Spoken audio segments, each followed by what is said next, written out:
Actress Priyanka போட்டிருக்கிற இந்த சாரியோட ப்ரைஸ் என்னன்னு தெரிஞ்சுக்கணுமா? அப்போ இந்த வீடியோ ஃபுல்லாக பாருங்கள். இது ஒரு daily wear Chanderi cotton silk sari.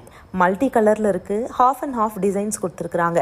Top சைடில் பார்த்தீங்கன்னா மல்டி கலர் ஸ்ட்ரைப்ஸ் டிசைன்ஸ் கொடுத்துருக்குறாங்க. கீழே பாட்டமில் பார்த்தீங்கன்னா மல்டி கலர் மஷ்ரூம் டிசைன் கொடுத்துருக்குறாங்க. ஓவராலாக ஒயிட் கலர் சாரியில் இந்த டிசைன்ஸ்லாம் கொடுத்துருக்கிறதுனால ரொம்பவே பிரைட்டாகவும் ரொம்பவே சிம்பிளாகவும் இருக்குது. இந்த சாரீ ஃப்ளிப்கார்ட், மிந்த்ரா, அமேசான், பீச் மோட் அப்படின்னு நிறைய வெப்சைட்ஸில் அவைலபிளாக இருக்குது. ஃப்ளிப்கார்ட்டோட ப்ரைஸ் பார்த்தீங்கன்னா 711 ரூபாய்க்கு அவைலபிளாக இருக்குது. மிந்த்ராவில் பார்த்தீங்கன்னா 2000 ரூபாய் முதல்ல இது அவைலபிளாக இருக்குது. அமேசானில் 749 ரூபாய்க்கு அவைலபிளாக இருக்குது. ரேட்டை பொறுத்து அதோட குவாலிட்டி இருக்குது. இது எல்லாருமே வாங்கி யூஸ் பண்ணுற மாதிரி அஃபோர்டபுளான ப்ரைஸில் தான் கிடைக்குது. இது கூட ஒரு ப்ளவுஸ் பீஸும் கொடுக்குறாங்க. மல்டி கலரில் இருக்கிறதுனால நீங்கள் என்ன கலர் ப்ளவுஸ் வேணாலும் இதுக்கு மேட்ச் பண்ணிக்கலாம். இதே மாதிரியான ஸ்டார்ஸ் அவுட்ஃபிட்டோட ப்ரைஸ் தெரிஞ்சுக்கணுன்னா நம்ம சேனலை ஃபாலோ பண்ணிக்கோங்க.